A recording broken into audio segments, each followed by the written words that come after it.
Bien, bonjour à toutes et à tous. Nous sommes très heureux de vous accueillir à l'AFD pour cette session de travail, cette conférence, mais qu'on espère riche en échanges, sur l'évaluation de l'aide au développement, avec ce titre, l'évaluation de l'aide au développement face à ces défis, quelles perspectives pour l'évaluation à l'AFD.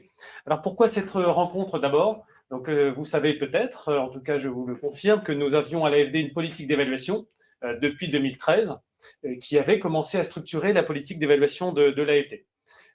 Et nous avons donc conduit, avec l'aide de consultants indépendants qui vont présenter cette étude, conduit une évaluation de la politique d'évaluation sous la présidence du COMEVA. Pourquoi cet enjeu? L'AFD, au cours des années, qui était, vous le savez, plutôt une banque de développement, est devenue davantage une agence. Dans la période récente, les moyens de l'aide au développement ont beaucoup augmenté et la demande de redevabilité, de transparence de l'AFD, d'échange avec ses contreparties, avec les citoyens français, avec d'autres éventuellement, n'a fait qu'augmenter. Et cet effort croissant d'évaluation, de transparence de l'AFD donne lieu à des exercices qu'on souhaite de plus en plus réguliers de restitution de nos travaux d'évaluation. Aujourd'hui, nous procédons à une méta-évaluation, donc à une revue d'ensemble de la stratégie d'évaluation de l'AFD, même si vous pouvez régulièrement nous retrouver pour des exercices plus spécifiques. Il y a une dizaine de jours, nous évaluions, par exemple, collectivement l'impact, l'efficacité des projets de l'AFD en matière de genre. Donc dans ce contexte, l'année 2021 a été riche en développement, c'est le cas de le dire. Une loi sur le développement, la solidarité internationale, la réduction des inégalités a été adoptée et va amener à la constitution d'une commission d'évaluation logée auprès de la Cour des comptes. On estimait que c'était un bon moment pour l'AFD de prendre un pas peut-être de la hauteur de vue, on l'espère, et en tout cas de réfléchir à notre stratégie d'évaluation. Je peux déjà vous donner quelques éléments peut-être plus descriptifs. Depuis 2007, l'AFD a commandité ou réalisé plus de 490 évaluations. Vous pouvez de plus en plus retrouver tous les résumés de ces évaluations en ligne sur notre site internet, s'agissant des évaluations de projets, mais aussi dans la collection ex post, dont nous discutons aujourd'hui, les évaluations à champ large, c'est-à-dire qui regardent non pas un projet, mais un ensemble d'interventions.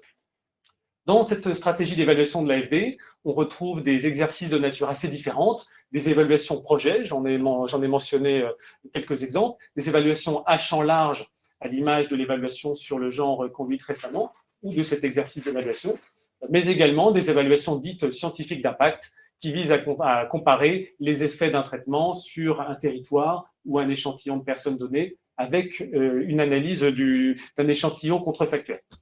Je crois que c'est tout à fait assumé du côté de l'AFD d'avoir cette diversité, ce vaste échantillon de méthodologies d'évaluation pour couvrir la diversité des interventions que nous pouvons financer elles-mêmes. C'est dans l'esprit de cette session, vous allez pouvoir assister à plusieurs présentations, mais je vous invite également à utiliser l'onglet questions dans notre navigateur plutôt que le chat, afin que nous puissions vous répondre, soit en live via les intervenants, soit avec quelques équipes à mes côtés du département d'évaluation de l'AFD que je salue ici et que je remercie pour l'organisation de cette session. En tout cas, j'espère que les questions seront nombreuses, si possible précises, et pas trop longues pour que nous puissions y apporter également des réponses précises.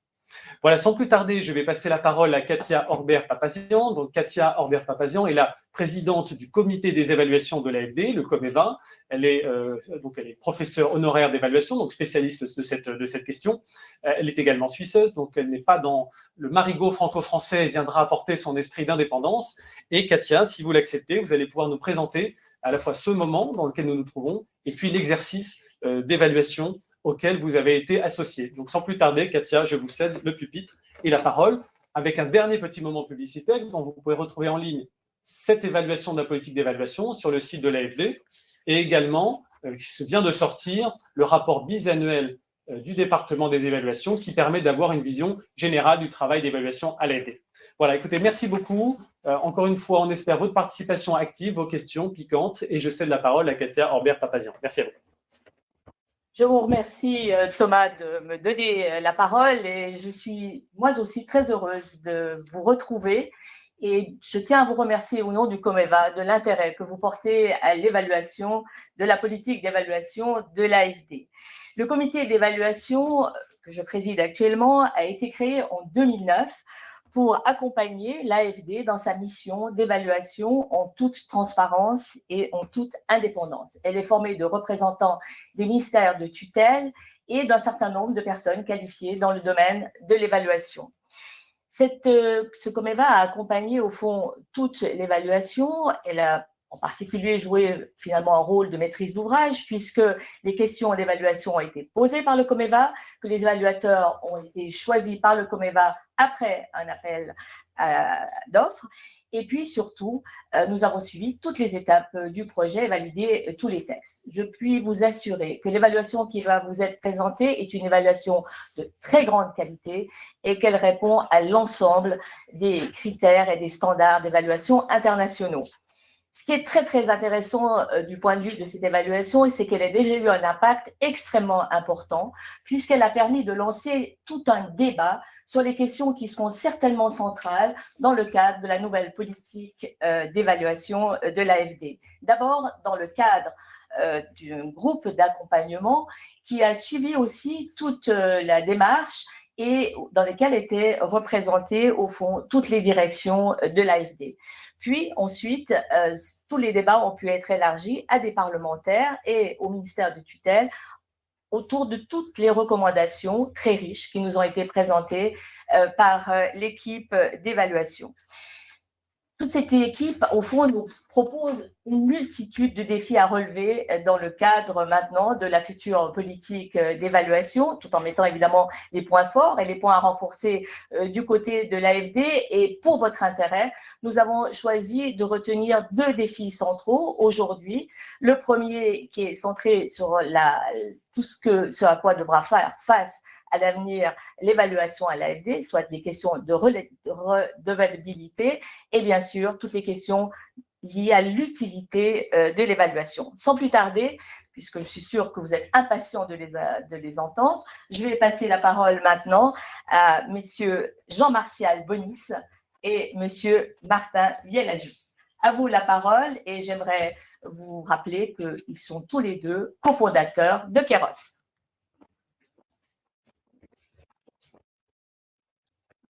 Merci beaucoup, Katia. Alors, donc Martin Vielajus, je vais vous dire un mot très rapide sur la démarche qu'on a pu emprunter pour faire cette évaluation. Et puis, on va rentrer ensuite dans chacun des sujets que Katia a mentionnés. En fait, le défi de cette évaluation était de regarder toute la diversité des exercices d'évaluation qui ont été menés, évaluation, capitalisation, évaluation d'impact, sur une période de 13 ans, de 2007 à 2020, avec au milieu de cette période la mise en place d'une politique d'évaluation en 2013. Et la question était assez simple, la question était de savoir si le dispositif d'évaluation mis en place répondait aux objectifs de cette politique et si finalement les évaluations étaient utiles. Donc on va voir que cette question d'utilité elle a plusieurs dimensions, plusieurs sens et on va y revenir. Donc pour pouvoir mener cette réflexion-là, on a essayé de mobiliser un grand nombre de points de vue internes et externes à l'AFD pour comprendre comment chacun percevait l'utilité de l'évaluation, comment est-ce que chacun comprenait ce que l'évaluation avait permis pour eux. Est-ce qu'on peut passer les slides? On va passer... Merci. Slide suivante. Voilà. Donc, on a utilisé beaucoup d'outils différents, justement pour arriver à cribler de regards différents cette question de l'évaluation à l'AFD. Une grosse enquête en ligne qui a permis d'avoir 470 répondants, 470 regards sur l'évaluation, une centaine d'entretiens, des focus group par type d'acteurs. Et au-delà de toutes ces manières de collecter des regards, on a aussi cherché à faire un bilan quantitatif des évaluations pour poser des questions assez simples, c'est-à-dire combien d'évaluations sont menées, quel type d'évaluations sont menées, quel effort d'évaluation est-ce qu'on peut voir sur les différentes géographies, les différents secteurs. Et donc, on a cherché à partir de cette brique quantitative pour pouvoir ensuite réfléchir à l'utilité, à la possibilité pour les évaluations de rendre compte en fonction des attentes de redevabilité. Donc, voilà pour la démarche. Un point également sur quelques informations clés qu'on trouvait important de rappeler sur l'évaluation à l'AFD pour que vous puissiez comprendre de quoi est-ce qu'on parle ensuite dans la suite de ce qu'on va vous dire. Est-ce qu'on peut passer la slide? Merci. Il y a plusieurs choses qui ont déjà été dites par M. Melonio, donc ça va être plus rapide. Effectivement, 490 évaluations menées depuis 2007, avec une très grande majorité d'évaluations de projets, puisqu'on a à peu près 73% d'évaluation de projet. Pour autant, beaucoup d'exercices au-delà de ces évaluations de projet, évaluation d'impact, évaluation champ large, capitalisation, et plus de types d'exercices, un panel de méthodologies plutôt plus important que beaucoup d'autres bailleurs qu'on a pu observer. Donc, il y a un choix qui est fait de la part de l'AFD vous verrez qu'il nous semble un choix intéressant d'avoir beaucoup d'outils pour pouvoir répondre à différents objectifs quand on parle d'évaluation. Donc, derrière le terme évaluation, en réalité, il y a une série de méthodologies assez différentes de capitalisation, d'évaluation d'impact, etc. Alors, effectivement, deux entrées importantes pour notre évaluation ont été de repartir de deux grands défis de la politique d'évaluation, qui étaient d'une part que les évaluations permettent de rendre compte et donc de répondre aux attentes de redevabilité, et d'autre part qu'elles soient utiles à l'action, qu'elles soient utiles pour améliorer l'action, qu'elles puissent permettre d'informer la décision et d'informer le pilotage pour pouvoir améliorer les actions. Et donc, les deux moments de présentation qu'on va vous proposer sont sur chacun de ces deux objectifs. Donc, le premier objectif, c'est de savoir est-ce que les évaluations ont permis de rendre compte. C'est la slide suivante. Donc, c'est cette première grande question qui nous a été posée. Et donc, en fait, ce qui est intéressant, c'est que pour pouvoir répondre à cette question, il faut d'abord repartir du constat que la redevabilité de l'aide a été de plus en plus importante. L'aide a été de plus en plus questionnée sur sa capacité à rendre compte des interventions. Et on le voit d'ailleurs dans le rapport de M. Berville, du député Berville en 2018. C'est une question qui est centrale. Et le fait que l'AFD ait des fonds en croissance importante, vous voyez, on vous met sur la slide de 3,4 milliards d'euros en 2007 à 14 milliards d'euros en 2020, fait que cette exigence de redevabilité est encore plus importante pour l'AFD. Et donc, elle est face à cette demande, à cette attente de redevabilité qui nécessairement se répercute sur les évaluations, sur la manière de les faire, la manière de les diffuser, etc. Et donc, on voit bien que depuis quelques années, l'AFD a cherché à renforcer ce cadre de redevabilité. Elle a lancé un chantier redevabilité pour travailler sur les indicateurs de suivi, les indicateurs agrégeables. Elle a mis en place, elle a affirmé cet objectif de 50% de projets évalués. Elle a travaillé sur la diffusion des évaluations, une mise en ligne automatique des évaluations, etc. Et la question qui reste pour nous, c'est, mais finalement, quand on dit rendre compte, quelles sont les attentes? Rendre compte de quoi? Que ce soit les ministères de tutelle, le grand public ou la direction de l'AFD, quelles sont les attentes de redevabilité? Et en fait, ce qu'on voit clairement, c'est trois attentes assez différentes.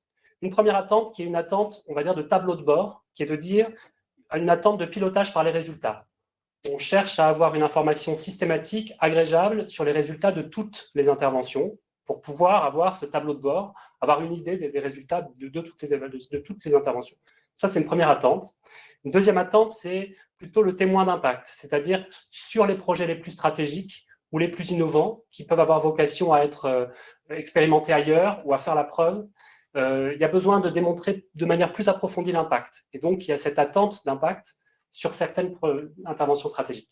Et puis le troisième niveau, c'est, qu'on a entendu assez fort aussi, c'est cette idée d'avoir une information sur la cohérence globale des interventions par rapport aux engagements de l'AFD et de ses tutelles. Et donc d'être capable de voir si chacune des interventions s'inscrit dans les engagements qui ont été pris. Et donc en fait, ce qu'on va vous présenter, c'est la question de savoir si les évaluations, si le dispositif d'évaluation a permis de répondre à chacune de ces attentes, et s'il était bien placé pour répondre à chacune de ces attentes. Donc, je laisse la place à Jean-Martial pour continuer là-dessus. Alors, sur la première attente, donc l'attente de produire des informations systématiques sur les résultats, notre évaluation fait donc le constat qu'en fait, on attend peut-être trop de l'évaluation sur cette question de production systématique de résultats. Et ceci, pour des raisons assez simples à comprendre, c'est que souvent, les évaluations ont des limites d'un point de vue de l'analyse quantitative qu'elles peuvent mener. Ça renvoie, par exemple, aux difficultés d'évaluabilité de certains projets qui n'ont pas suffisamment d'un cadre suffisamment solide en termes de collecte de données, de dispositifs de suivi. Ça renvoie aussi à la question que toutes les évaluations, tous les projets de l'AFD ne sont pas évalués. Donc, automatiquement, on ne peut pas attendre de l'évaluation d'un nombre limité de projets un tableau de bord global sur les interventions. Donc, la première conclusion de notre évaluation, c'est de dire qu'il faut préciser la contribution de l'évaluation et ne pas, entre eux, ce qui doit être fait dans le cadre, par exemple, de l'évaluation elle-même, en termes de contribution à la redevabilité, et ce qui doit être fait peut-être à travers des dispositifs de suivi de résultats plus complets. Et donc, sur ce plan-là, vous voyez, la deuxième recommandation qui est faite par notre évaluation, elle dépasse un peu, bien sûr, le cadre de l'évaluation elle-même, mais c'est de dire qu'il y a un besoin d'accompagner le développement de suivi orienté sur les résultats par les équipes opérationnelles.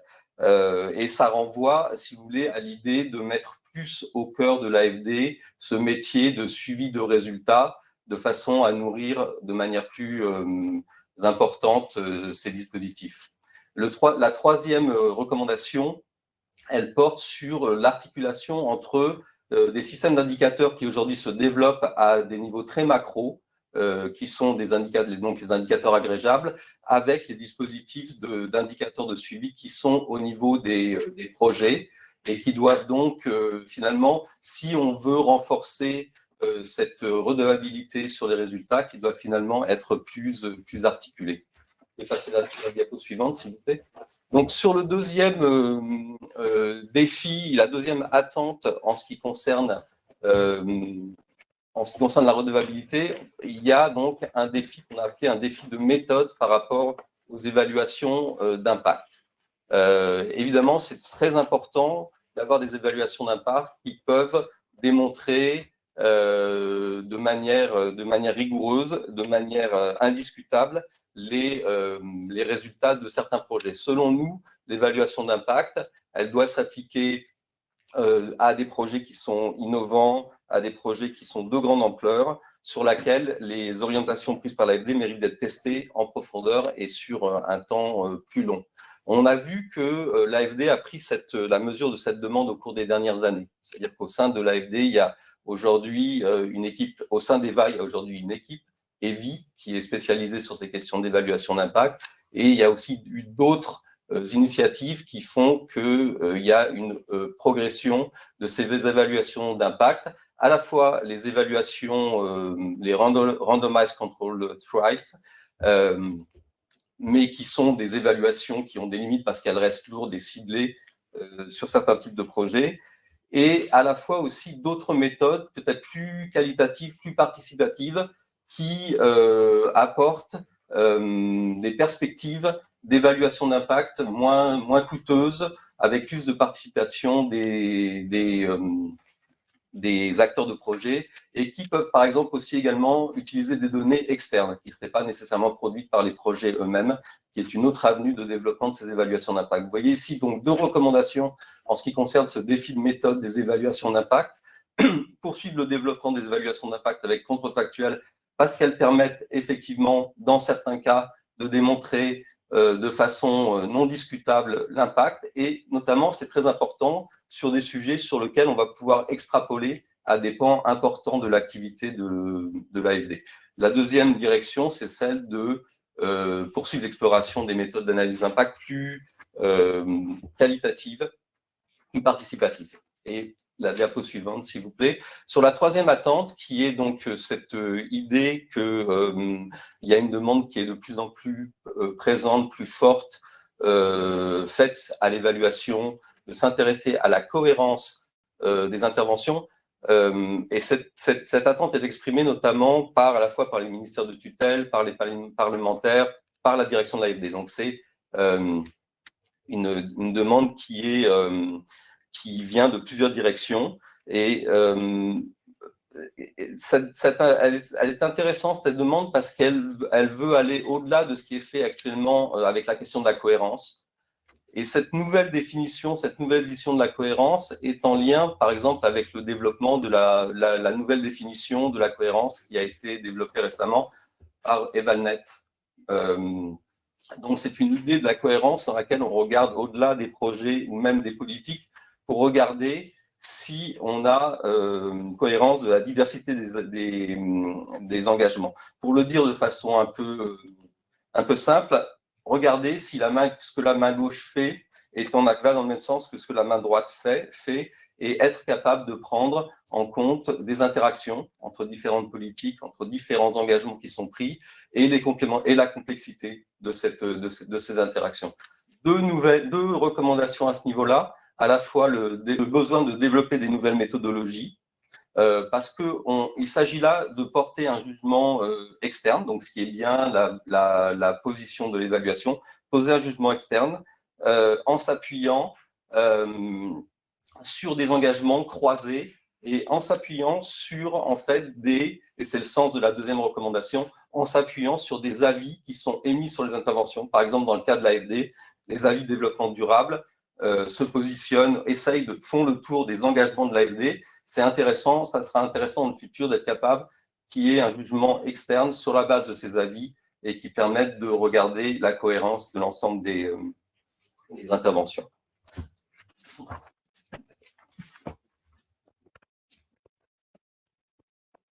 Vous êtes certainement en train de préparer des questions sur tout ce qui vient de vous être présenté et nous allons maintenant approfondir un petit peu cette question de redevabilité et surtout les effets de la redevabilité avec nos invités.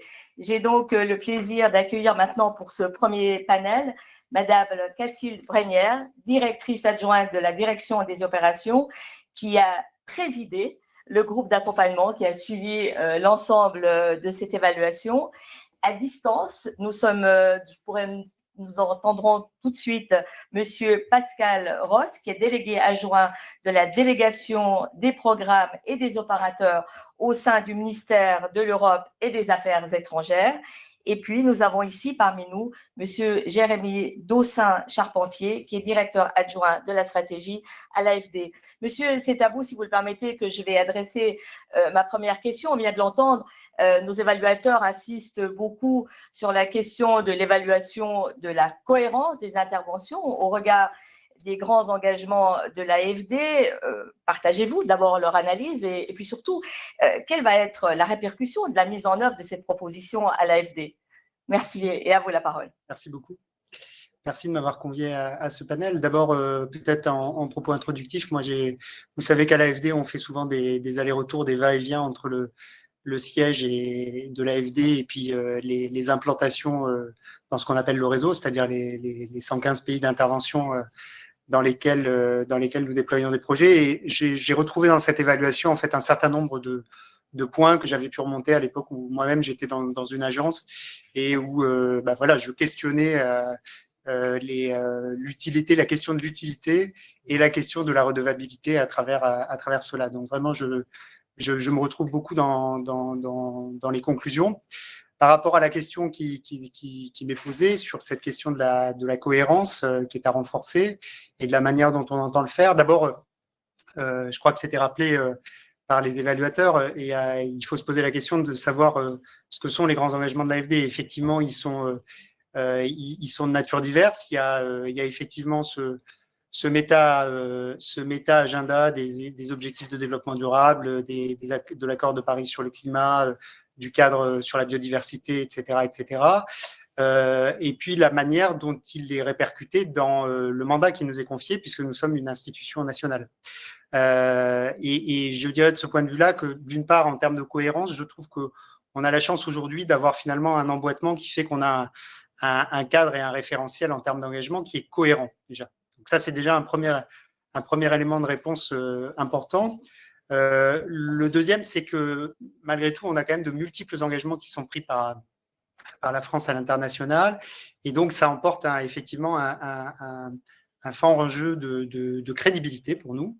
Et la réponse à cette crédibilité, ça a été dit, mais ça passe effectivement par la redevabilité au sens large, qui elle-même entraîne un certain nombre d'outils. Le reporting institutionnel, effectivement les cadres de pilotage par les résultats, la communication grand public également, et puis l'évaluation qui en est la pierre de touche. Donc il faut aussi qu'on assure une cohérence bien évidemment entre ces différents outils, et c'est ce à quoi on s'attelle.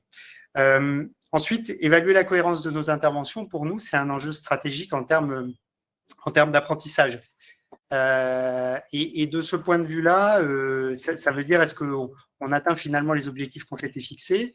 Et sur cette question de la cohérence en termes d'apprentissage, Ça a été dit, mais je le rappelle, effectivement, l'AFD ne mène jamais des projets seuls, elle le fait avec des maîtrises d'ouvrage locales dans une très grande diversité de contextes.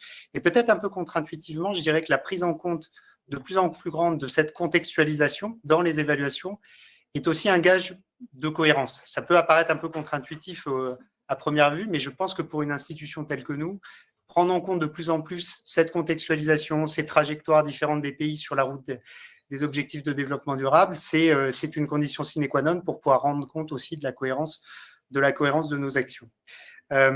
Enfin, cette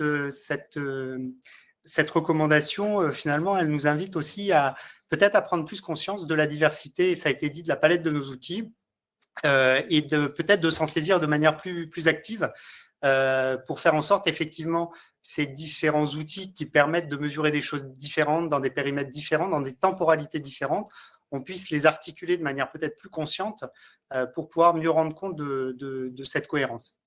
Voilà, et après, la manière dont on va s'en saisir directement, je pense qu'il y a plusieurs pistes qui sont d'ores et déjà bien avancées dans la maison, et de ce point de vue-là, je pense que l'évaluation de cette politique d'évaluation est arrivée au bon moment.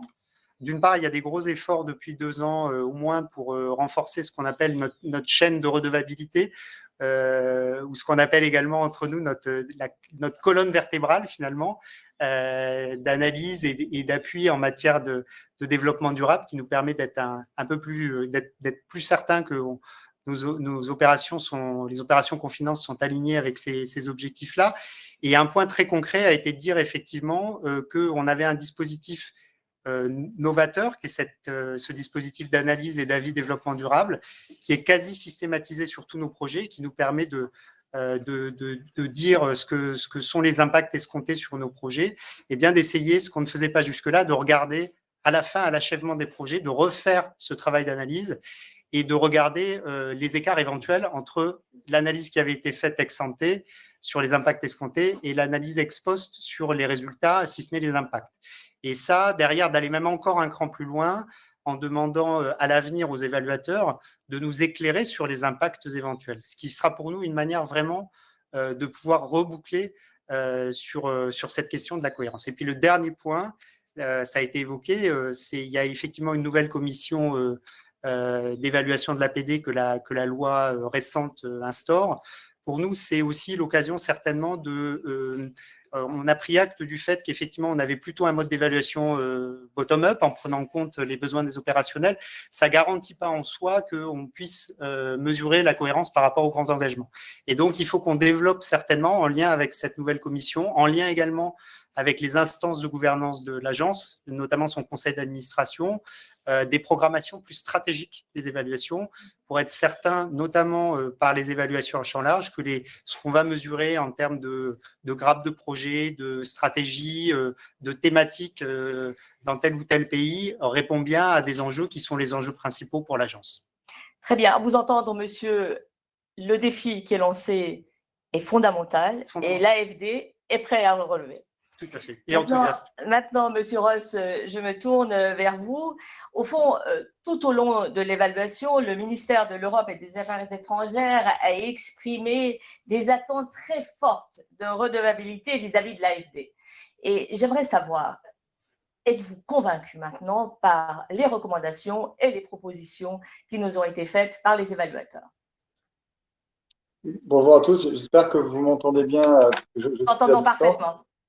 Parfait, merci beaucoup. Eh bien, écoutez, merci de me donner l'occasion de réagir sur ces recommandations. D'abord, d'une part, je veux saluer la qualité des analyses produites par les consultants, la large consultation également des parties prenantes, et puis, comme vous l'avez dit, une très, très forte participation, un très fort engagement de l'ensemble des services du ministère des Affaires étrangères, de l'Europe des Affaires étrangères à cette étude qui est pour nous, qui porte évidemment sur un champ particulièrement important de l'action du ministère. Peut-être un petit chiffre pour illustrer cela. Le soutien financier du ministère à l'activité de l'agence, c'est 1/3 des crédits dont dispose le ministère au titre de l'aide publique au développement. Schématiquement, c'est 1 milliard d'euros qui est versé chaque année, donc sans rentrer dans le détail de la technique, 1 milliard d'euros versés sur 3 milliards de crédits environ pour l'année prochaine. Donc, cette masse financière-là, elle engage évidemment très fortement le ministère en matière de redevabilité et évidemment l'AFD, puisque l'agence est un des principaux, c'est le principal levier outil de canal de mise en œuvre de l'aide publique au développement du ministère. Donc voilà, je crois que ce chiffre en lui-même est assez parlant et permet de comprendre tout l'engagement qui a été le nôtre et les attentes effectivement qui ont pu être exprimées tout au long de ce processus d'enquête et d'analyse par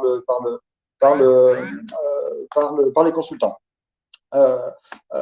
Ceci étant dit, je pense que sur les conclusions, en tout cas, tout ce que nous pouvons dire à ce stade, c'est qu'elles vont évidemment dans le bon sens. Je crois que les recommandations ont vraiment pleinement pris en compte, je dirais, notre expression de besoin. Et ça, vraiment, on s'en félicite et on en est très heureux du côté du ministère.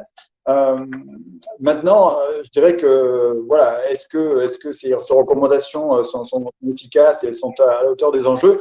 Je dirais que là, je dirais que tout reste à faire et d'une certaine manière, tout dépendra de la manière dont très concrètement et opérationnellement l'ensemble des propositions seront déclinées par l'agence et avec un travail que nous espérons qui continuera à associer étroitement le ministère pour que dans la déclinaison, eh bien, on puisse s'assurer que on garde bien ce bon niveau d'échange et d'interaction entre le ministère et l'AFD comme opérateur de référence du ministère.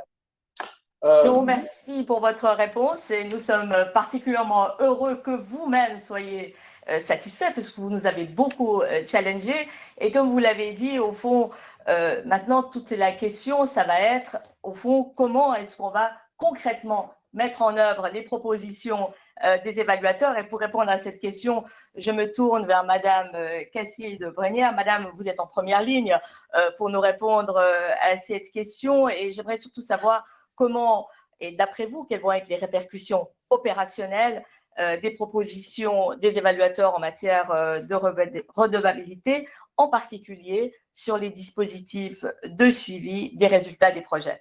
À vous la parole, Madame. Merci beaucoup. Donc effectivement, comme vous l'avez dit en introduction, moi j'ai eu la chance de présider ce groupe d'accompagnement, donc j'ai pu vraiment participer à tous ces débats passionnants et à toute cette analyse qui nous a beaucoup questionné et beaucoup fait bouger. Je pense que c'est vraiment riche et heureux pour nous. Évidemment, on prend tout ça très au sérieux au niveau de la direction des opérations et de l'AFD en général. Et bien sûr, on est là pour avoir des résultats et des impacts et donc on va vraiment chercher à faire tout ce qu'on peut et à améliorer nos process pour ça. Ce qu'il faut savoir, en fait, quand on regarde les financements de l'AFD, parfois on dit on met en œuvre des projets, mais en fait, ce n'est pas complètement vrai. En fait, on finance des projets, on conseille des projets qui sont des projets des pays, des ministères, des banques publiques de développement, des collectivités, des ONG parfois qui sont opérateurs sur certains de nos projets.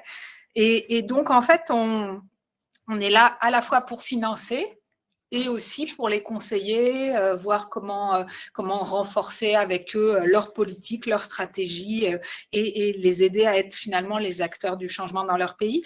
Et donc en fait, pour nous, renforcer notre politique de redevabilité, c'est d'abord, au démarrage des projets, se mettre davantage d'accord avec les porteurs de projets sur quels sont les impacts attendus, quels sont les résultats attendus et comment on va arriver à les mesurer et de se mettre d'accord sur des indicateurs.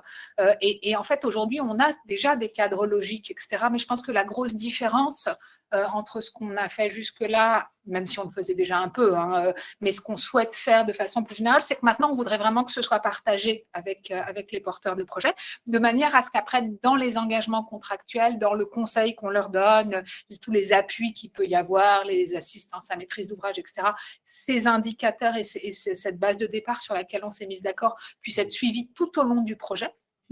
Et qu'à la fin, on dit qu'on n'évalue que la moitié des projets, mais on fait des rapports d'achèvement et des évaluations internes sur l'ensemble de nos projets, et donc à la fin, on puisse regarder ça. Et je pense que ce qui intéressera beaucoup, au fond, vos partenaires sur le terrain, c'est que l'accent sera beaucoup plus mis à l'avenir sur le suivi des résultats des projets que sur le suivi des moyens. Si vous le permettez, maintenant, nous allons leur donner la parole et vous aurez bien sûr la possibilité ici, tous ceux qui m'ont entouré, de répondre aux questions qui, je n'en doute pas, sont très nombreuses. Et j'ai le plaisir maintenant d'accueillir Madame Nathalie Ledelma, qui est responsable du département évaluation et apprentissage, qui a la gentillesse de nous transmettre toutes les questions que vous êtes en train de nous soumettre en ligne. Nathalie, dites-nous quelles sont les questions qui taraudent le plus ceux qui nous suivent. Alors, manifestement, nous avons beaucoup de questions sur la nouvelle commission d'évaluation de l'aide publique au développement. Nous avons aussi des questions sur la transparence, et là je peux peut-être répondre tout de suite par rapport aux évaluations, pour dire quels sont tous les résumés d'évaluation de projet et toutes les synthèses d'évaluation à champ large ou d'évaluation d'impact sont aussi en ligne sur le site de l'AFD, c'est systématique. Et donc, à moins que une contrepartie, c'est-à-dire qu'un client refuse lui-même la publication de l'évaluation, ce qui est son droit, on publie systématiquement. Et bon, pour vous donner un ordre d'idée, c'est jamais plus de 2%. Ça nous arrive très rarement qu'on ait un refus de publication de la part du client. Ensuite, on a aussi une question sur la complémentarité avec les autres bailleurs, comme la KfW ou la Banque mondiale. Et peut-être que Jérémy, là, tu pourrais être bien placé pour en parler, sachant que moi, je peux aussi donner des compléments sur l'aspect évaluation. Et enfin, aussi une question assez opérationnelle, Cassilde, sur justement la mise en œuvre des dispositifs de suivi-évaluation et leur articulation dans les projets. Voilà, je crois que c'est à peu près le maximum de questions qu'on ait pu avoir. Mais enfin, vraiment avec un accent sur la nouvelle commission de l'aide publique au développement, peut-être avec le ministère, Pascal Ross, sur cette question. Apparemment, il y a beaucoup d'impatience pour savoir qu'est-ce qu'il va en être. Monsieur Ross, à vous la parole. Oui, merci beaucoup. Effectivement, c'est un point effectivement central dans la réflexion et dans la mise en œuvre des recommandations des consultants, puisque donc la loi du 4 août 2021 relative au développement solidaire et à la lutte contre les inégalités mondiales prévoit la mise en place d'une commission d'évaluation indépendante qui sera hébergée par la Cour des comptes et dont effectivement les missions devront être précisément articulées avec les services d'évaluation existants au sein d'une part du ministère donc de l'Europe et des Affaires étrangères, de la Direction générale du Trésor et bien sûr de l'AFD.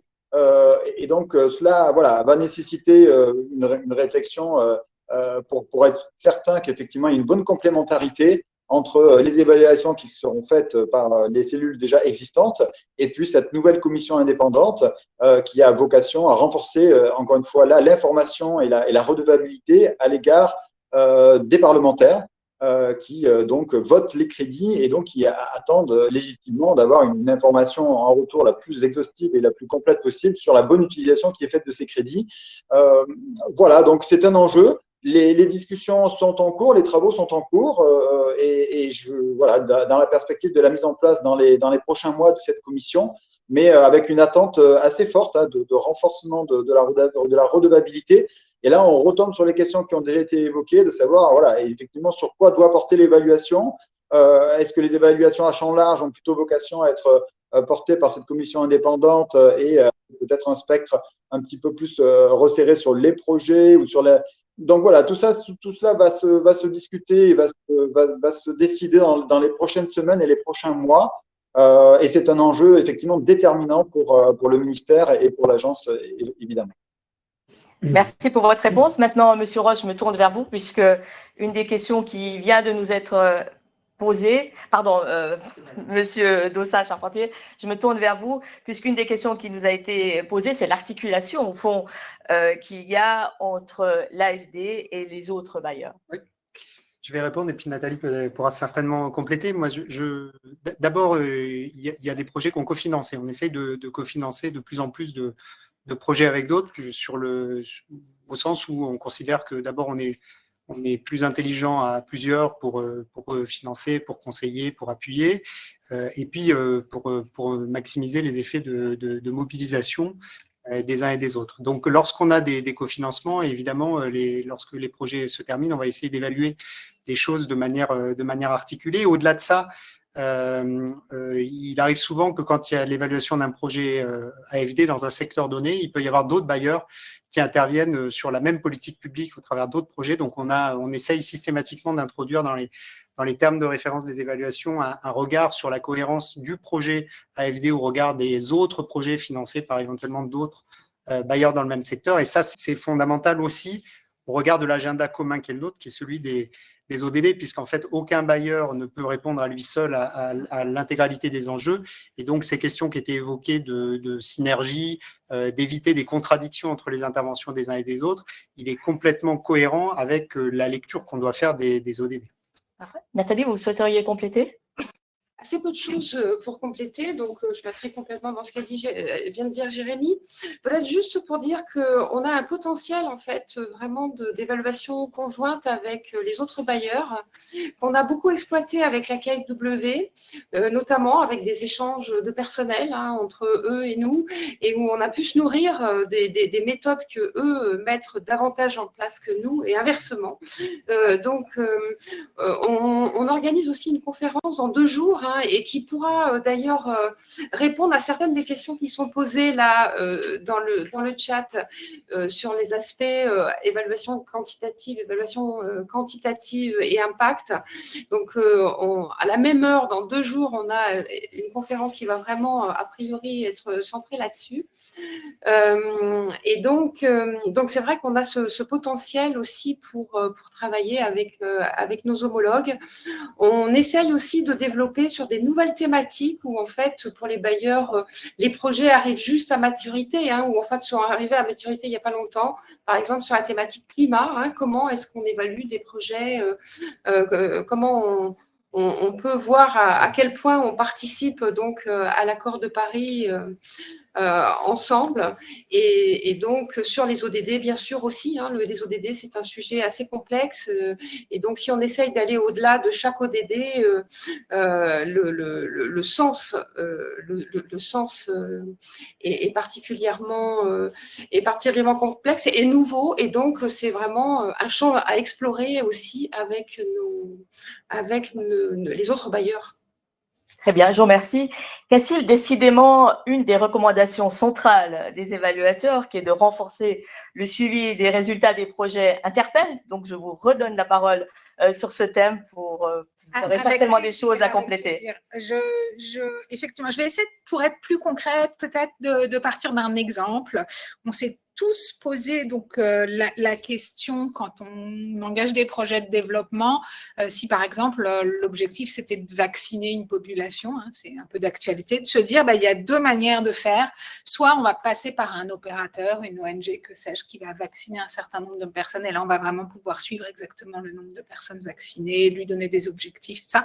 Soit on va se dire, et c'est quand même beaucoup aussi comme ça qu'on fonctionne à l'AFD, on va appuyer un système national qui va former des gens, qui va s'organiser, qui va acquérir des équipements, qui va faire tout un tas de choses, et qui dans la durée va du coup avoir une capacité pour vacciner une population beaucoup plus importante, mais qui peut-être sera vaccinée après la fin du projet, puisque nous, en fait, on a été là dans tout l'accompagnement, on a financé toute cette transformation en fait de ce ministère et de ses services, et puis ça va se passer après. Et c'est là donc qu'il y a un peu une question de temporalité, et je pense que c'est extrêmement important, et ça a vraiment été mis en avant dans les recommandations de l'évaluation. Il faut qu'on arrive à faire les deux, et c'est difficile d'à la fois suivre des indicateurs de résultats et en même temps de regarder finalement quels impacts on peut avoir à long terme, d'accompagner des acteurs et des processus. Et je pense que notre métier, c'est les deux, et c'est pour ça que ce qu'on souhaite, c'est aussi se mettre sur une redevabilité partagée avec nos partenaires, avec nos ministères, avec nos contreparties, avec nos clients, pour que eux, on puisse peut-être avec Eva d'ailleurs les appuyer dans le suivi à terme de ça, et qu'ils puissent eux-mêmes renforcer cette redevabilité qui contribue finalement à ce que nous, on a pu aussi financer pour ça. Donc, je pense que c'est important d'avoir cette double détente, et puis de garder en tête cette chronologie et ce timing, parce que finalement si on s'arrête juste à financer des projets, on le fait aussi, peut-être c'est pas suffisant par rapport à notre métier. Un timing à trouver avec les parties prenantes, un timing aussi pour vous à trouver avec l'équipe d'Eva, qui évidemment va s'appuyer sur cet ensemble d'informations pour pouvoir mener ensuite des études d'impact. Je vous remercie, mesdames, messieurs, d'avoir répondu à ces premières questions qui nous viennent de tous ceux qui nous suivent par écran et par micro interposé. Je vous invite tous à continuer à suivre la deuxième partie de la présentation des évaluateurs auxquels je vais tout de suite donner la parole, puisque maintenant ils vont nous parler du deuxième défi auquel doit faire face l'évaluation à l'AFD, qui est la question de son utilité. Bien sûr, continuez à poser des questions, puisque nous aurons un deuxième panel tout à l'heure. À vous la parole, messieurs. Merci beaucoup.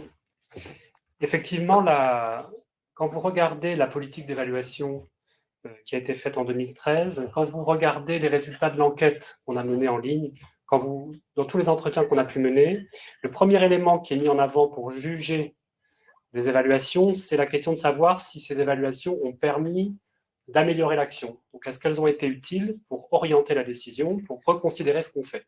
Donc, cette capacité de l'évaluation à permettre d'apprendre et à reconsidérer ce qu'on fait a été la chose la plus importante qui a été mise en avant par beaucoup de nos interlocuteurs, à côté de cette question de la capacité à rendre compte. Et en fait, le constat très général qu'on peut faire, c'est que les évaluations sont souvent, si on peut passer la slide, merci, sont souvent perçues comme utiles, mais comme encore trop peu utilisées pour orienter l'action. Et si elles sont vues comme trop peu utilisées, la perception que l'on a de cette trop faible utilisation, elle est très liée à la question de l'implication des différents acteurs qui pourraient bénéficier de l'évaluation dans les évaluations. Autrement dit, plus on s'implique, plus on retire des choses des évaluations. Et donc, la question de l'utilité, elle est très liée pour nous à la question de la mobilisation, à la fois des instances décisionnelles, de la direction de l'AFD, mais aussi de ses tutelles, les équipes opérationnelles, les contreparties, les parties prenantes locales, comment tous ces acteurs sont impliqués dans les évaluations pour pouvoir en retirer quelque chose. Et donc, vous voyez, utilité, mobilisation dans les évaluations, on a assez vite fait le lien. Et en fait, ce qu'on vous propose, c'est de regarder deux moments clés de mobilisation et deux acteurs clés qui peuvent se mobiliser sur les évaluations, parce que c'est comme ça qu'on peut vraiment toucher la question de leur utilité. Deux moments clés, on va regarder la question de l'amont, c'est-à-dire la programmation. Qui décide et comment est-ce qu'on décide des évaluations? Et puis, on va regarder l'autre bout de la chaîne, la question de l'aval, du suivi des recommandations, des évaluations, dont, en gros, qu'est-ce qui est fait des évaluations à la fin et qui s'en sert. Donc, on va regarder ces deux moments-là et on va aussi regarder deux acteurs, le lien des évaluations aux équipes opérationnelles, qui sont les équipes opérationnelles, c'est ceux qui pilotent les interventions, qui sont en première ligne pour dialoguer sur les interventions, et le lien avec les contreparties, la place des contreparties, des maîtrises d'ouvrage dans l'évaluation, qui sont aussi en première ligne dans les pays pour mettre en œuvre les projets. Alors, si on repart sur le premier moment, qui est la programmation, en fait, ce qu'on voit, le constat qu'on fait général, c'est qu'il y a encore, on l'a dit, un manque d'influence des évaluations sur la décision et que ça vient du fait que la décision de quoi évaluer n'est pas encore suffisamment placée à un niveau stratégique. Elle l'est en partie, mais le conseil d'administration de l'AFD pourrait avoir un rôle plus central pour orienter stratégiquement ce qui devrait être évalué, en tout cas définir des évaluations stratégiques chaque année qui seraient importantes pour nourrir sa décision et ses orientations. La direction des opérations pourrait être encore plus copilote dans la programmation des évaluations. Tout ça pour faire en sorte que ceux qui décident des évaluations puissent s'en nourrir et que ça puisse correspondre à ce dont ils ont besoin. Et donc, il y a une question d'implication dans la programmation, des instances décisionnelles, de la direction des opérations. Donc, il y a eu des pas qui ont été faits dans ce domaine-là, mais nos recommandations, c'est d'aller plus loin sur ce point-là. Un autre point sur la programmation, c'est de dire, on voit que l'AFD a diversifié ses outils, plus que d'autres bailleurs. Donc, il y a beaucoup de méthodes possibles en fonction des objectifs. Pour autant, en termes de timing, la programmation arrive souvent en fin de projet et on a entendu beaucoup, c'est l'une des choses qui est le plus remontée dans l'enquête, l'idée que beaucoup d'évaluations arrivent trop tard par rapport au moment où on doit repenser l'action future, au moment de l'instruction de nouvelles actions.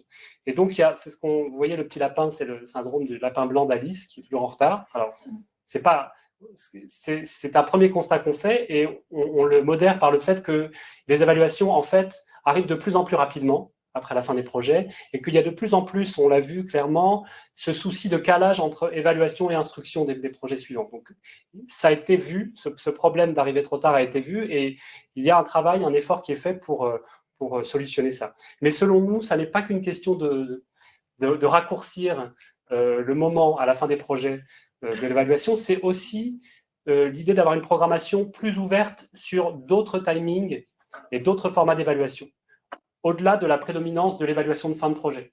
Un exemple assez clair, on a beaucoup entendu dans les entretiens l'idée que les évaluations mi-parcours étaient un moyen d'arriver au moment où on commence à comprendre ce qui pourrait être réorienté autrement, on commence à voir les limites d'une manière d'intervenir, pour réorienter les choses au bon moment. Et donc, par exemple, le format d'évaluation du parcours, il a été très apprécié, très plébiscité. Il pourrait avoir une place plus importante dans la programmation. Ou des évaluations qui arrivent plusieurs années après, justement sur ce que disait Cassie Brenner, sur le fait qu'il y a certains impacts, certains effets qu'on voit longtemps après. Et donc, s'ouvrir dans la programmation à une diversité de timing, une diversité de formats. Donc, sur la programmation, voilà ce qu'on met en avant. Et si on va à l'autre bout de la chaîne, c'est la slide suivante sur le suivi.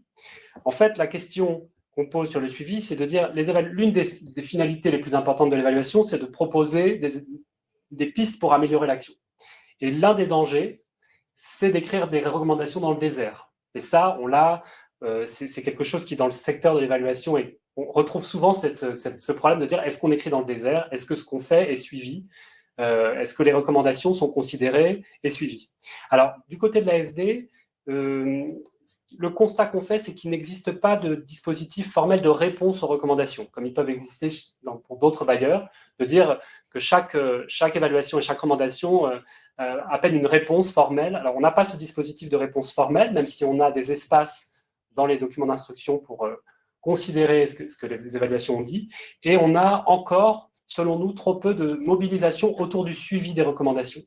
Elles existent, mais pour nous, c'est quelque chose qui est à renforcer. Et en fait, dans l'enquête qu'on a menée, c'est l'un des points qui est le plus souligné, c'est de dire, le souci aujourd'hui, c'est comment est-ce qu'on exploite les recommandations pour pouvoir se servir des évaluations au bon moment, au bon niveau. Et donc, ce qu'on a entendu aussi, c'est que cette faiblesse de suivi des recommandations, elle est liée à une culture interne et à un moment de l'AFD, qui est un moment de croissance des engagements, qui fait que assez logiquement, on est plus centré sur le fait de pouvoir engager, et que donc il y a besoin de remettre au centre aussi la capacité à avoir un regard rétrospectif, analytique sur les projets. Donc c'est un enjeu qui est culturel selon nous et organisationnel, le fait de travailler sur ce suivi des recommandations. Et en fait, ce qu'on voit là-dessus, c'est que la question qui se pose, c'est comment faire ça, comment travailler sur ce suivi des recommandations sans que ce soit simplement une couche bureaucratique de plus qui consiste à écrire une réponse dans une case sans que vraiment ça change les projets. Et donc, la réponse, il y a un premier niveau de réponse qui a été apporté par Eva ces dernières années, qui est de chercher à faire des exercices de croisement des conclusions des évaluations et des recommandations et à les mettre en débat auprès des équipes opérationnelles. Donc, c'est des exercices qui ont été très appréciés, et notre recommandation, c'est d'essayer de généraliser et de cadrer ce type d'exercice où on a un regard analytique transversal sur plusieurs évaluations et plusieurs recommandations, peut-être par transition, puisque l'AFD se structure autour de grandes transitions, pour permettre que les recommandations soient regardées les unes par rapport aux autres de manière stratégique. Ça, c'est une recommandation importante. Une deuxième, c'est de dire, et ça rejoint ce qu'on a dit juste avant, faire remonter ces recommandations les plus stratégiques au niveau du CA et qu'elles soient considérées et mises en discussion au niveau du CA. C'est le cas puisqu'il y a des évaluations qui sont présentées au CA, mais ça devrait peut-être être davantage le cas en lien avec le fait que le CA joue un rôle dans la programmation plus importante. Et le troisième, c'est de dire, et on revient sur la redevabilité partagée, ce suivi des recommandations, il aurait intérêt à être fait aussi davantage dans les pays avec des contreparties, avec les maîtrises d'ouvrage. Et donc, quand on est sur des projets qui nourrissent un dialogue politique, stratégique dans le pays, comment est-ce qu'on peut avoir un cadre de suivi des recommandations qui permettent de poser les questions des projets futurs au bon niveau. Donc, je vous ai évoqué le début de la chaîne, la programmation, et la fin de la chaîne, le suivi des recommandations. On va vous dire un mot de deux acteurs clés pour nous et de leur implication dans les évaluations, les équipes opérationnelles et les contreparties. Alors, le premier acteur dont on va vous parler, ce sont les équipes opérationnelles, et vous voyez le titre de la diapositive et le sous-titre, disons, dit un plafond de verre à dépasser. Il renvoie un peu à l'expression qui était sur la slide précédente, de culture de l'évaluation. C'est-à-dire que on a constaté dans cette évaluation qu'il y a encore une distance historique face à l'évaluation et un plafond de verre qui se traduirait par l'idée que l'évaluation ne doit pas être une charge trop grande, prendre trop de temps, elle ne doit pas être une contrainte.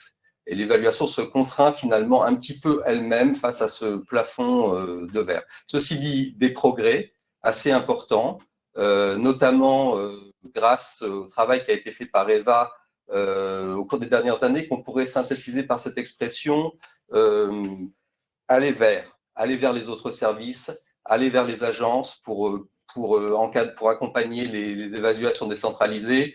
Donc tout un rapprochement d'EVA pour faire progresser la culture de l'évaluation en interne de l'AFD qui a, selon nous, bien fonctionné au cours des dernières années. 3 recommandations par rapport à cette question de l'implication des équipes opérationnelles. D'une part, la nécessité de poursuivre le développement d'une offre de formation par EVA qui est déjà en cours, mais qui doit continuer à être développée avec une idée peut-être de fond qui est d'ajuster à la fois format, timing et besoin. C'est-à-dire qu'il faut être capable de démontrer de manière la plus précise possible aux équipes opérationnelles qu'on peut modifier les formats, on peut modifier le timing pour mieux répondre aux besoins, pour mieux répondre à leurs questions et à leurs besoins. Et puis 2 éléments ensuite, vous voyez, sur les 2 autres éléments qui se rejoignent, qui sont des recommandations qui cherchent à simplifier et à rapprocher pour faire progresser la culture d'évaluation. Donc les accords cadres sont des accords qui sont signés entre les directions régionales, les départements géographiques, EVA et des bureaux d'études partenaires et qui permettent d'alléger l'administration, qui permettent d'organiser l'accompagnement et qui finalement laissent plus de temps pour cadrer un point dont Martin nous a parlé tout à l'heure, faire des évaluations qui vont être plus, dans lequel le questionnement va être plus précis. Donc ça, ce temps libéré peut aller dans cette direction-là. Et deuxièmement, s'appuyer sur les directions régionales comme niveau intéressant. Alors, il n'y a pas des directions régionales à l'AFD aujourd'hui partout. Il n'y a pas non plus des accords cadres partout et c'est pas possible. On ne dit pas que c'est possible partout, mais là où c'est possible, ça peut être des niveaux intéressants à la fois pour alléger la charge administrative des évaluations et aussi pour relayer. Le niveau direction régionale est intéressant pour partager les résultats d'évaluation, pour faire de l'évaluation de niveau régional dans lequel on pose des questions similaires sur différents pays. Et donc, cet appui sur les directions régionales pourrait, selon nous, aller jusqu'à considérer une déconcentration d'EVA, donc des appuis qui se déconcentreraient à ce niveau-là. Sur le dernier point, donc le dernier point qu'on vous présente aujourd'hui, qui est sur le défi d'utilité, c'est la question qui a déjà été évoquée plusieurs fois, à la fois dans notre présentation, mais aussi dans les réactions des uns et des autres, c'est la question de la place des contreparties. Et vous voyez notre titre, on dit la redevabilité partagée avec les contreparties, un horizon, pour aller de plus en plus vers un partage de la redevabilité et une redevabilité partagée avec les contreparties. La limite à ça aujourd'hui, c'est que souvent l'évaluation est comprise comme un exercice du bailleur. Elle est ressentie comme un exercice du bailleur dans lequel les contreparties s'impliquent assez peu aujourd'hui.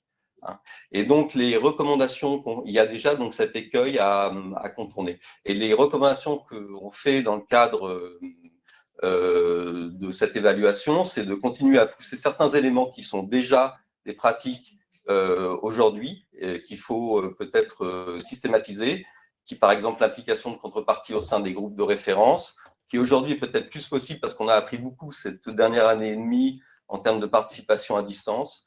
L'implication des contreparties dans la co-construction des recommandations, ça c'est un élément qui paraît intéressant, qui se met en lien aussi avec ce que Martin vient de nous dire sur le suivi des recommandations dans lequel on associerait les contreparties.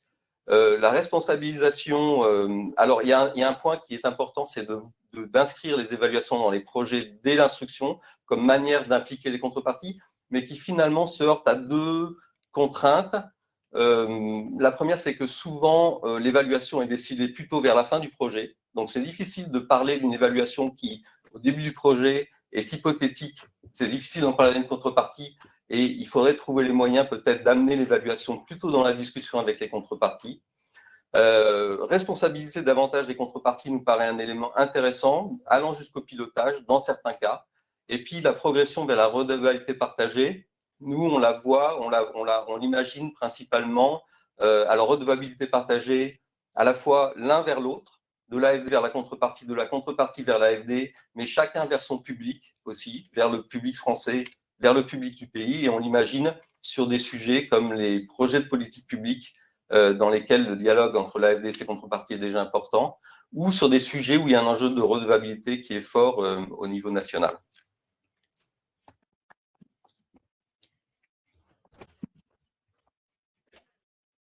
Je vous remercie, messieurs, pour cette présentation. Nous passons à une discussion d'approfondissement des différentes propositions qui viennent de nous être faites.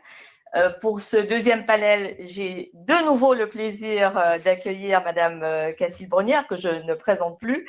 Et à distance, nous allons être rejoints par Monsieur Philippe Sainte-Croix, qui est adjoint à la chef du bureau des évaluations des politiques publiques et de la prospective du ministère des Outre-mer. Monsieur Sainte-Croix, êtes-vous parmi nous? Est-ce que vous m'entendez? Oui, parfaitement. Bonjour, et vous m'entendez?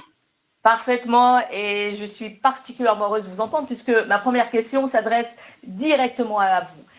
On vient d'entendre à quel point il est important, au fond, d'impliquer les parties prenantes dans les évaluations pour en garantir l'utilité. Vous avez vous-même suivi pour la DGOM des évaluations de l'AFD dans les Outre-mer. Et nous aimerions que vous nous disiez si, à ce titre, finalement, vous avez fait l'expérience ou des expériences intéressantes en matière d'implication des parties prenantes. À vous la parole. Je vous remercie bien. Avant tout, 2 points rapides. Le premier, c'est de remercier l'AFD pour cette invitation sur un sujet qui est très important. En effet, comment améliorer sa stratégie d'évaluation dans un monde complexe qui est marqué par des dynamiques sociétales très rapides. Donc, c'est un premier élément. Merci pour l'invitation. Et le second élément que je souhaitais indiquer, c'est que je remercie également, et je dois souligner, le rôle éminent du Comeva de l'AFD dans l'amélioration régulière de la qualité de la démarche évaluative à l'AFD.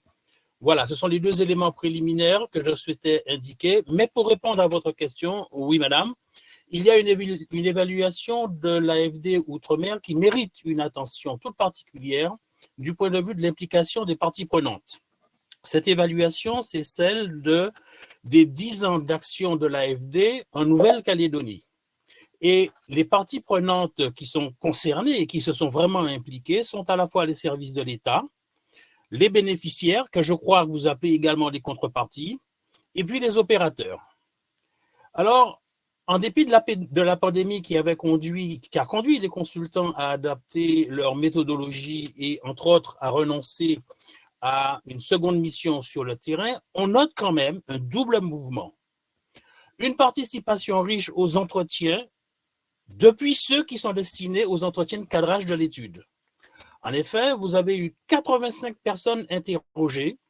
Alors, il y a eu un petit bémol parce que c'est vrai que les représentants du nord de la Nouvelle-Calédonie n'ont pas été tout à fait présents. En revanche, les consultants ont pu quand même avoir les élus de la province Nord ainsi que les représentants du secteur de la santé du Nord. Donc, une participation importante. Une participation également des services de l'État et de tous les opérateurs en Nouvelle-Calédonie qui travaillent avec l'agence locale de l'AFD. C'est la Caisse des dépôts en consignation, BPI France, l'ANRU, les banques, etc. Et puis également les bénéficiaires qui, vous disais-je, sont les contreparties chez vous, qui sont des co-contractants directs de l'AFD sur des financements ou des emprunts qui sont accordés par l'agence locale de la Nouvelle-Calédonie.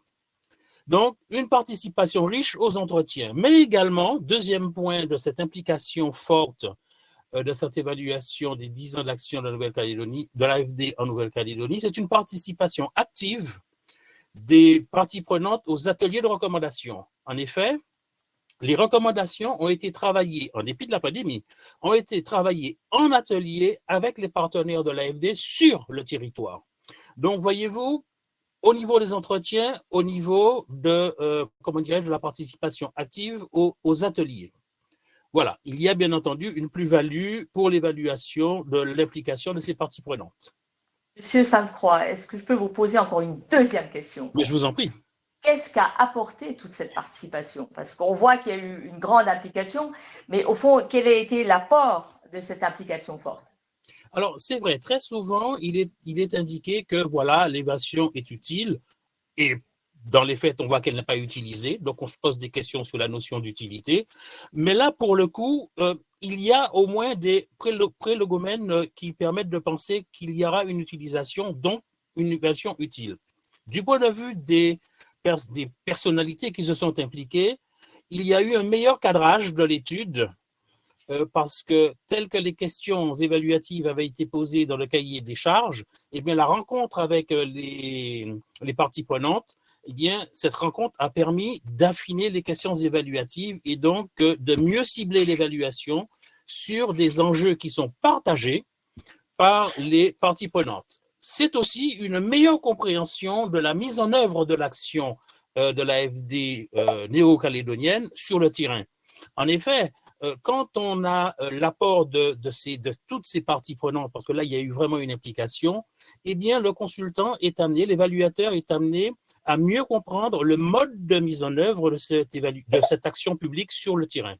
Donc, là, comment dirais-je, une richesse un peu plus grande dans la connaissance. Un troisième point, si vous voulez bien, qui m'est apparu également lors de cette évaluation, c'est une utilisation. Parce que, évidemment, plus il y a de parties prenantes impliquées dans l'évaluation, plus le nombre d'utilisateurs potentiels du résultat augmente. Or, il me semble, je crois, savoir qu'avant même la fin de cette évaluation, qu'il y a eu des échanges entre l'agence néo-calédonienne de l'AFD et quelques opérateurs, notamment la Caisse des dépôts et consignations, l'objectif étant de mieux exprimer leur positionnement respectif dans la chaîne de valeur du développement économique local et pour assurer une meilleure visibilité de l'action de chacun d'entre eux. Eh bien, monsieur Sainte-Croix, vous nous avez convaincus. Et il ne nous reste plus qu'à aller prendre connaissance, pour ceux qui ne l'ont pas fait, de cette magnifique évaluation et de cette magnifique expérience. Restez parmi nous parce que je suis persuadée que vous aurez encore des questions sur ce que vous venez de nous présenter. Et maintenant, je me tourne une nouvelle fois vers vous, Madame Cassille-Brenière, parce qu'au fond, l'évaluation nous a mis en évidence que, au fond, aujourd'hui, à l'AFD, les résultats des évaluations sont peu utilisés, aussi bien du niveau stratégique qu'au niveau opérationnel. Et un certain nombre de propositions sont faites en ce qui concerne notamment la programmation et le suivi des recommandations, des évaluations. Comment comptez-vous, Madame, vous saisir de ces recommandations?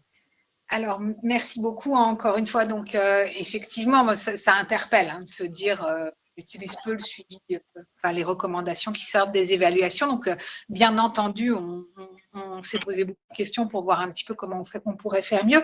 C'est vrai qu'une des choses, c'est que peut-être aujourd'hui, les évaluations étant faites par projet et très nombreuses, il y a de multiples recommandations qui en sortent. Et du coup, on a parfois un peu du mal à faire la part des choses entre ce qui est important, ce qui est moins important, ce qui est pour nous, ce qui est pour les partenaires, ce qui est pour les clients, etc. Et je pense que la recommandation sur la programmation stratégique est vraiment importante parce que nous, effectivement, on fait un métier qui est compliqué, on finance du développement, des processus, etc. Et on se pose des tas de questions. On a des outils, on les fait évoluer, etc. Et je pense qu'effectivement, chercher à programmer les évaluations en choisissant des grappes de projets qui peuvent aider à répondre aux questions qu'on se pose à un moment donné, parce qu'elles sont d'actualité, parce que c'est les sujets de demain, etc., ça nous aidera certainement à mieux suivre les recommandations. Alors, je vais vous citer là aussi un exemple. En fait, on fait de plus en plus, on fait pas mal maintenant à l'AFD. C'est un outil qui se développe de financement budgétaire, de financement de politiques publiques, qui sont plus des financements de projets, mais plus des financements où on va accompagner un État sur sa politique publique, sur sa politique climat, sur sa politique énergétique, etc. Et donc, Eva a fait, et c'était très majeur, ça a été présenté d'ailleurs, une évaluation transversale des financements budgétaires qui nous a vraiment nourris parce qu'elle répondait à des questions qu'on se posait et il y a un certain nombre de recommandations qui en sont sorties, qu'on suit en fait, parce qu'effectivement, elles nous ont beaucoup aidés. Donc, en particulier, d'avoir un meilleur dialogue de politique publique. Et là, on s'est rendu compte qu'on pouvait mobiliser Expertise France, qu'on a commencé à faire, qui rejoint le groupe pour nous accompagner dans ces dialogues de politique publique. Également, s'inscrire plus dans une pluriannualité. Et quand ce n'est pas possible, on a cherché à avoir des memorandum of understanding sur plusieurs années, par exemple.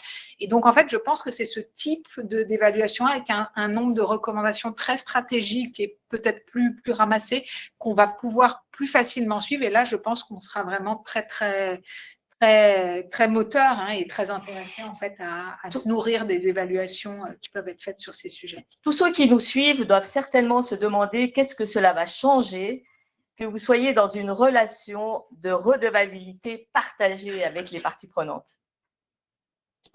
C'est pour moi. C'est pour vous, c'est pour vous. Alors, ce que ça va changer, c'est qu'en fait, effectivement, quand on est à considérer que c'est nos projets, qu'on suit nos actions, etc., on est beaucoup tourné vers nous. Et l'idée d'être dans une redevabilité partagée, ça veut dire qu'en fait, on est là pour financer, pour conseiller, pour faire évoluer des projets, des politiques qui ne sont pas les nôtres. Et en même temps, il y a cet échange, il y a cette façon de nourrir. Et puis nous, on va adapter notre façon de faire pour mieux répondre et avoir plus d'impact. Et je pense que peut-être on aura des projets, et on commence à en avoir, entre autres en accompagnement de dialogue de politique publique, où Eva pourra venir avec nous directement dans les opérations pour accompagner des États ou des opérateurs ou des banques publiques de développement ou enfin, des partenaires qu'on finance et des clients pour les aider et les accompagner dans le suivi de leurs résultats. Et je pense que pour nous, c'est extrêmement riche parce que finalement, c'est aussi comme ça que l'action qu'on peut pousser va être plus pérenne et plus durable en fait. De sorte au fond, si on vous comprend bien, à ce que les résultats des évaluations soient aussi utiles dans les pays pour qu'eux-mêmes soient redevables vis-à-vis de leurs citoyens par rapport au projet mené. Un magnifique projet. Je pense qu'actuellement, vous serez tous d'accord, mesdames et messieurs, avec moi, que dans la salle, nous avons des évaluateurs particulièrement heureux, puisqu'on entend que finalement, non seulement tout le monde a pris connaissance de leurs recommandations, mais que tout le monde s'engage à les mettre en œuvre. Donc, on se donne rendez-vous dans 5-6 ans pour évaluer le suivi des recommandations de l'évaluation de la politique d'évaluation de l'AFD. Je suis sûre maintenant que vous nous avez posé encore énormément de questions sur les questions de l'utilité et l'utilisation qui est faite de l'évaluation à l'AFD. Nathalie nous a rejoint. Nathalie, à vous la parole et dites-nous quelles sont les questions les principales qui émanent de notre public. Merci Katia. Donc alors, on a beaucoup de questions, là je crois, en direction des évaluateurs, avec vraiment une insistance particulière sur le côté des moyens dédiés à l'évaluation. Et peut-être pourriez-vous nous parler brièvement du benchmark que vous avez réalisé dans cette évaluation. Une question aussi sur les méthodes participatives, les focus group avec les bénéficiaires finaux des interventions. Une question aussi sur l'indépendance des évaluateurs. Donc, vous, en tant que consultant indépendant, comment est-ce que vous faites si ça bloque par rapport à votre client, Donc, voilà, des questions de ce type-là. Ensuite, je pense que Philippe Sainte-Croix serait ravi de répondre à une question sur la différence entre l'évaluation de projet et l'évaluation d'un secteur, puisque sur l'outre-mer français, en tout cas au niveau de l'AFD, il est vrai qu'on va beaucoup plus évaluer des secteurs ou des territoires que des projets. Et puis, peut-être Cacilde, il y a une question aussi sur le bon timing, en fait, pour les évaluations. Alors, tu y as déjà un tout petit peu répondu, mais je pense que, voilà. Et puis, il y avait une question à laquelle, moi, je me propose de répondre aussi. C'est pourquoi ne pas faire d'évaluation rapide, très standard, basée sur les critères du CAD. Et là, si vous me permettez, Katia, je veux bien répondre parce que, justement, on avait fait faire une méta-évaluation il y a quelques temps de nos évaluations de projet et qui montrait à quel quel point, en fait, il était important. C'était la question évaluative était vraiment centrale si on veut embarquer les opérationnels. Qu'est-ce qu'ils veulent retirer de l'évaluation? Qu'est-ce que le client veut retirer de l'évaluation? Et que si on part, effectivement, les critères cadres sont un plus et nous permettent de travailler ensemble entre les bailleurs, mais on va aller choisir un angle, effectivement, qui est du critère cadre sur l'efficience, la durabilité, etc. Mais à partir d'une question évaluative. Et là, c'est vrai que en termes de qualité, il nous semble que de qualité et d'utilité de l'évaluation, il nous semble que vraiment on monte d'accord. Voilà, désolée, j'ai répondu moi. Mais vous n'avez pas été désolé, vous étiez interpellé. Merci d'avoir répondu directement à cette question. Je me tourne donc maintenant vers les évaluateurs. Messieurs, vous êtes interpellés sur 3 questions importantes. D'abord, les moyens dédiés à l'évaluation à l'AFD, les questions de méthode participative. Y en a-t-il à l'AFD? Sont-elles de qualité? Et puis, l'indépendance des évaluations à l'AFD. À qui est-ce que j'ai le plaisir de donner la parole en premier? On va se compléter, mais je vais peut-être donner quelques informations sur les moyens dédiés à l'évaluation à l'AFD. Donc, en fait, on a regardé essentiellement l'évolution de l'équipe de l'AFD, donc l'équipe du département EVA, qui en fait est relativement stable jusqu'en 2017 et puis qui augmente assez rapidement depuis, puisqu'aujourd'hui il y a 24 ETP dans cette équipe. Et un budget qui, sur la dernière année sur laquelle les données étaient disponibles, était d'à peu près 5,6 millions d'euros, comprenant à la fois le fonctionnement du département et aussi un certain nombre d'évaluations.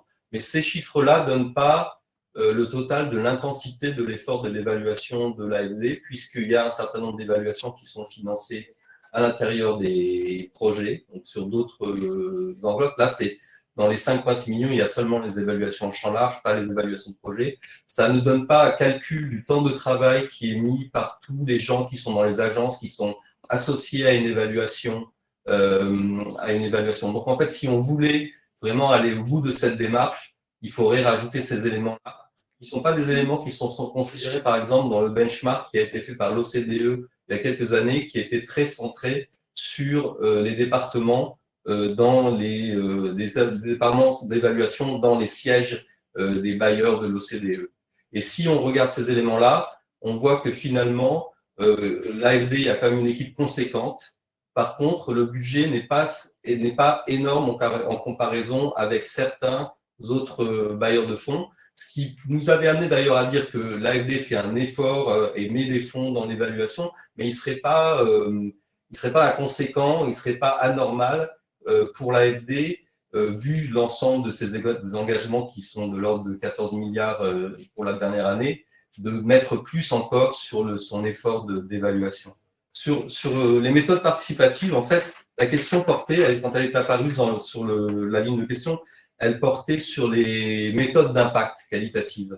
Et là, on voulait faire référence à tout un ensemble de démarches qui sont très utilisées en évaluation, qui sont par exemple l'évaluation réaliste, outcome mapping, outcome tracing, où MOS signifie le changement, la méthode du changement le plus significatif, qui sont un ensemble de méthodes qualitatives qui visent à évaluer le changement au niveau des bénéficiaires de manière qualitative. Et notre position était donc dans les recommandations de dire que ça nous paraissait intéressant de compléter la panoplie de l'AFD en travaillant plus que ce qu'elle ne fait actuellement dans l'utilisation de ces méthodes-là. Je vous remercie.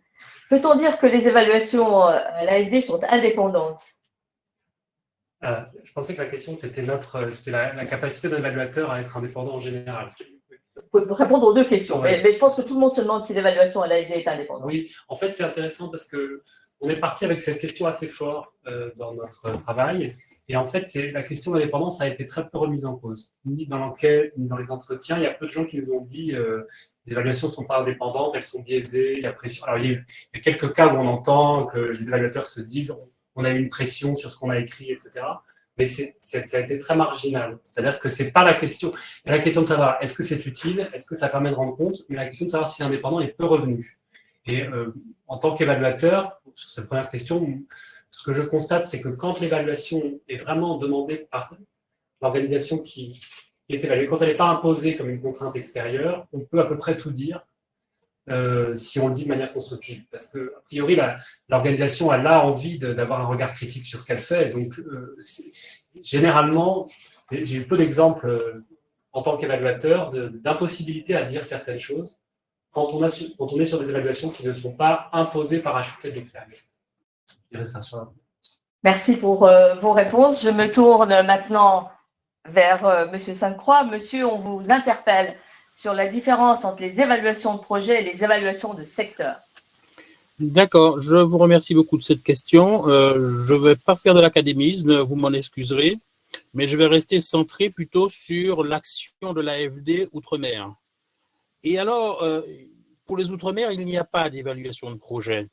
Alors, les évaluations de projet, à mon sens, ciblent surtout le déroulement et la mise en œuvre de ce projet et comment les moyens ont-ils été utilisés pour atteindre ce projet. Donc, on est plutôt, à mon sens, dans l'ordre de la redevabilité. Voilà, comment a-t-on utilisé les moyens pour atteindre la règle.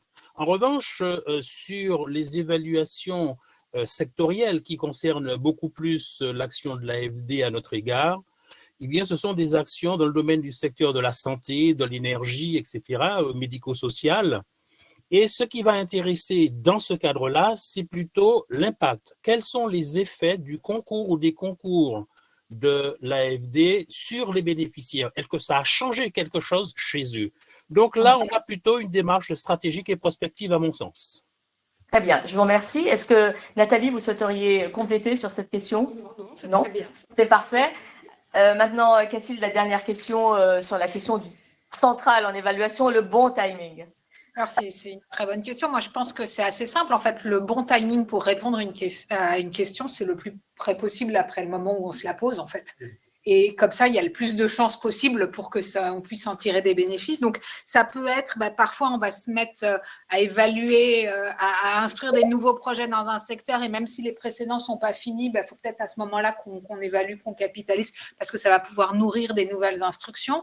Ça peut être de se dire, bien longtemps après, là, j'ai en tête une évaluation des tramways au Maroc qui avait été faite. On a financé plein de tramways et puis l'État se demandait, c'était vraiment une demande du pays, de se dire, voilà, est-ce que ça a eu de l'impact, est-ce que ça a servi? Et il y a eu une évaluation un peu d'impact croisé qui était hyper intéressante, qui a d'ailleurs mis en lumière un impact extrêmement important sur le genre qu'on n'avait pas du tout anticipé au départ. Donc, c'était pour nous hyper riche. Ça peut être aussi, justement, très longtemps après, parfois, quand on se rend compte que des projets, ils vont avoir de l'impact après. Et puis, parfois, on peut aussi se dire, il y a des moments, c'est vraiment pas le bon moment sur des anciens projets, comme on n'en ferait plus jamais, de se dire, est-ce qu'on va les évaluer sous prétexte qu'ils sont finis, à quoi ça va nous servir, de nous dire que c'est pas ça qu'il faut faire, mais en même temps, c'est plus ça qu'on fait.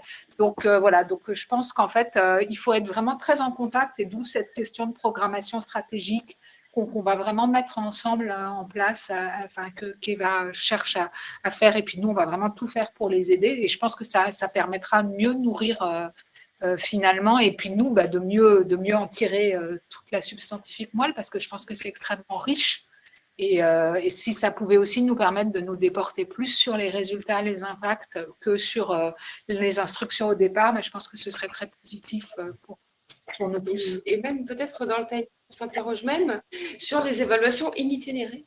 Oui. Donc, qui continuent tout au long du cycle du projet et sur lesquels, bien sans doute, il n'y a pas utilité d'aller sur tous les projets, mais sur quelques projets particulièrement stratégiques, emblématiques, innovants et qui a fort potentiel en fait de réplicabilité.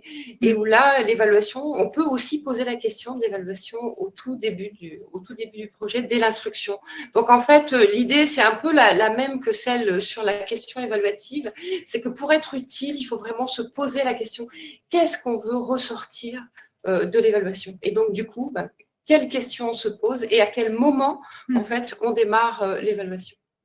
Je vous remercie, mesdames, messieurs, et Monsieur Sainte-Croix qui est à distance pour la réponse que vous avez apportée à toutes les questions qui nous ont été posées. J'espère, mesdames et messieurs qui nous suivez à distance, que vous êtes heureux aussi des réponses qui vous ont été apportées. Le dialogue va évidemment continuer entre toutes les personnes qui étaient présentes ici et vous-même. Et maintenant, Pour ma part, il ne me reste plus qu'à vous saluer, vous remercier de votre intervention. Et maintenant, je me tourne vers Madame Nathalie Ledemna, qui, je le rappelle, est responsable du département de l'évaluation et de l'apprentissage, qui va nous dire, au fond, puisqu'ils sont au centre de cette question, Nathalie, ce que vous retenez de cette évaluation et surtout, que pensez-vous utiliser de cette évaluation pour la future politique d'évaluation à l'AFD? À vous la parole. Merci Katia, merci à tous d'être présents et de vous intéresser à l'évaluation à l'AFD.